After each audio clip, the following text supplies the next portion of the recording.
Hello, YouTubers. Welcome to my channel, Lady Nephrology, where we talk all things nephrology. Today, we have the fabulous Dr. Yolanda Thompson-Martin back with us again. And she was here with us last year, and she talked about a day in the life of the nephrology nurse practitioner. And today, she's back, and she will be talking about chronic kidney disease associated pruritus. And for some of you people that are not medical, pruritus means itching. So she will be talking about that today. And I'm going to go ahead and do a bio on her to introduce her.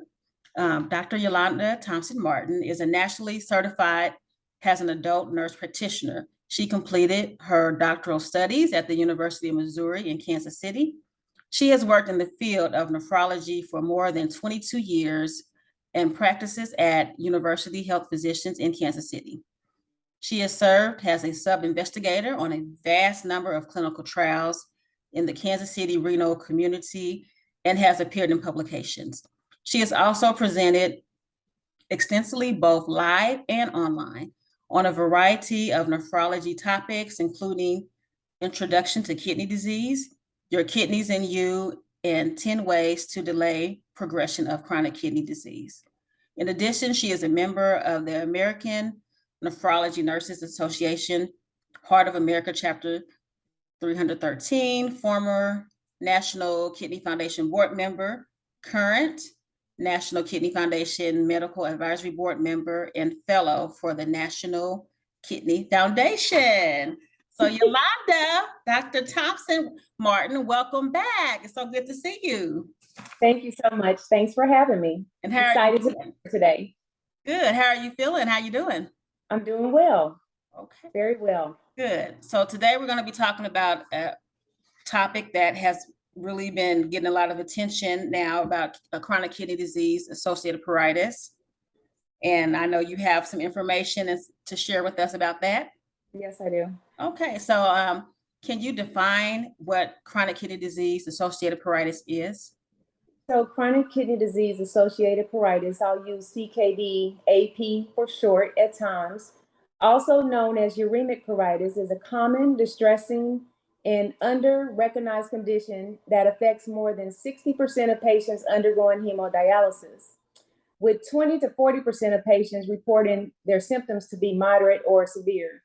Its intense and generalized systemic itching in patients is associated with poor sleep, depression, reduced quality of life, increased risk of infection, and an increased risk of death. So it's a pretty serious condition. Oh, wow. So the problem is you see a lot of patients on a daily basis. So how many would you say suffer from that condition? So I am responsible for the care of about 160 patients that carry a diagnosis of end-stage renal disease that are on dialysis. And I see each of them at least once a week. And so I have a good vantage point in terms of really recognizing it and truly understand who's impacted. So of the 160 patients that I see each week, I would say that approximately 30% of my patients struggle with this problem. Oh, well, that is a lot. Yes. Do you believe that CKD-AP to be more prevalent in certain populations? You know, I haven't seen its impact in terms of certain populations. When we think of age, we think of sex, we think of race. I would say none of those demographics have an impact. In fact, I see that CKD-AP can affect anyone, regardless of their age, regardless of their sex, and regardless of their demographic or ethnicity. It doesn't discriminate. It can impact anyone. And what labs do you monitor for CKD-associated pruritus? Well, there's not any labs specifically that we monitor for CKD-AP. Primarily, what we go by is reported symptoms from patients. However, I will tell you that when patients carry a diagnosis of end-stage renal disease and are on dialysis, hyperphosphatemia is very common. And essentially, hyperphosphatemia is higher phosphorus levels in the blood. And it is known that when hyperphosphatemia levels are uncontrolled, that itching can be a problem. But what we have found through the research is that individuals who may even have a normal phosphorus level could still suffer from the problem. Wow. So do binders help with, if they do have high phosphorus, if they take binders, does that help any, or does the itch still occur? Yes, so certainly when a person is struggling with high phosphorus levels, taking a phosphorus binder with meals certainly works definitely to bring that phosphorus down into normal levels. But many times when patients do take their binders, they're compliant with their diet as well. CKD associated pruritus can still be prevalent despite those normal levels. Oh, wow. Of the patients that you see on dialysis, who are patients that are more likely to, who are they to report their symptoms to, of the itching to? So when we think about the dialysis setting, we see our patients up to 3 times a week. They come in contact with their administrative assistants, nurse practitioners, their nephrologists, nursing staff, patient care technicians. And what I have found is that many times people who do struggle with CKD AP, they don't report it to anyone. But if you just stand back and just maybe assess your patient, you will know that they really truly struggle with the problem just by looking at them. They may not be able to sit still in their chair. They may have a back scratcher at their chairside table or even a hairbrush. And those are really kind of signs that they may struggle from the problem without even verbally saying it. And does the itching occur worse while they're on dialysis or when they're off dialysis? You know, itching can occur at any time. When I think about my patients who struggle with itching, one patient does come to mind, and we'll call him Mr. J. So Mr. J is a gentleman who had been on dialysis for about 3 years, and he struggled with itching. You knew that he struggled with itching because he couldn't sit still during his dialysis sessions. He is one of the persons that would have a back scratcher at the chairside table, even a hairbrush. You knew he struggled with itching because when he was bothered by it during dialysis, he would always request to sign off early, which certainly problems can occur from that.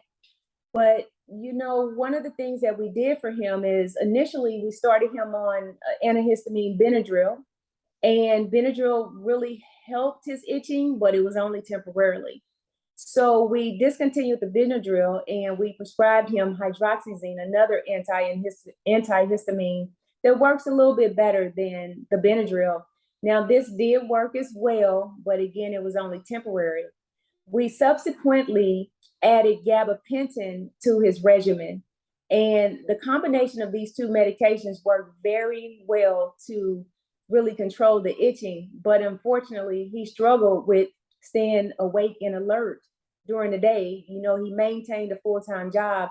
This medication or the combination of those medications resulted in him being drowsy. So even though the combination worked, he really couldn't tolerate it. So we stopped the gabapentin. He maintained the hydroxyzine.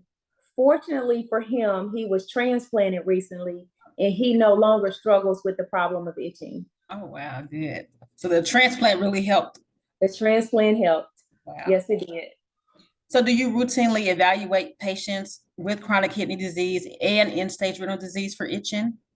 You know, I would say in clinic where I monitor or manage the care of patients with chronic kidney disease, you know, we have a review of systems that we go through when we see patients. And I have added to my template itching, just because I know that it is a common problem. And surprisingly, even when patients are not on dialysis and have chronic kidney disease, whether stage 3, 4, or even 5, itching is a very common problem. In the dialysis setting, one thing that is interesting, there is a KDQOL, and this is a questionnaire that is completed by patients. It's administered by the social worker. And there's a question on there, I believe it's number 19, that asks the question about itching. about itch intensity, whether they would define it as being moderate to severe. And many times, this is other ways that we find out that patients may struggle from itching just from the KDQOL. Okay, oh, that's good. Yeah. So what's your biggest concern regarding the impact of the condition on patient outcomes? As I mentioned here, when I defined CKD associated pruritus to you, and I mentioned that it's an intense and generalized itching. And if I go back to Mr. J for just a moment, he oftentimes described the itching as something that he couldn't get to. So even though he scratched his skin, he felt like it was inside. And many times he scratched until he bled. And so he told me at one time that CKD associated pruritus, just the struggle of the itching, it impacted him mentally, physically, and even socially. So in the case of this one patient just alone, again, many times he signed off early, and we know that shortened treatments can be dangerous, just as well as missed treatments. But those patients, our patients really struggle with this problem. And because of this, outcomes are poor. Infection rates go up, mortality goes up. So I think that my biggest concern related to this problem is just the poor outcomes for our patients. And fortunately, yes, we have antihistamines that can be prescribed. We have, say, gabapentin, hydroxyzine. Many times we give IV Benadryl. These are medications that can be used, but again, many patients don't tolerate it because of the effects of drowsiness. Sometimes we may also refer our patients to a dermatologist where they could be treated in that setting. But there is a new medication that just recently came out. I have here the New England Journal of Medicine article, and the medication is called difelikefalin. And it's our hopes that we'll be seeing it soon in the dialysis centers. So certainly something that may prove beneficial for our patients and hopefully can improve outcomes at the end. Does that new medication make the patients drowsy as well? Yeah, I'm not really sure about the adverse reactions of the medication, but I'm sure soon that information should be coming out. Okay, great. So last question. Let's speak to the importance of assessing patients and treating this condition. Well, CKD associated pruritus, it is underestimated, it's underreported. And I believe that as providers, it's important for us to ask our patients about the problem. And also, not only just ask our patients about the problem, but just take a step back and maybe just look around the clinic and just evaluate or assess your patients. And likely you will see someone who struggles with it that haven't necessarily reported it. So I just think that it's important for all of us to be aware that this problem exists, and many of our patients struggle with it, and the outcomes can be poor if it's not addressed. Oh, well, thank you so much. That was so much great information about that. And I'm sure you'll keep us posted on any new medications or more outcomes as you find them out. Yes, definitely will. Well, anything else you would like to add today? No, I just want to say thank you. I appreciate you. I am thrilled about this platform that you have where you can get good information out to the patients or any individual that may need it. So thank you for all that you do. And thank you so much for being a part of this and helping giving out the information. I really appreciate you, and I love you. Love you too. Thank you so much. So there we have it. We have Dr. Yolanda Thompson-Martin giving us the information. So please make sure you guys like, comment, and subscribe to my channel. Until next time, see you guys later. Thank you. Thank you. Thank you, Yolanda. Appreciate it. Thank you, sister.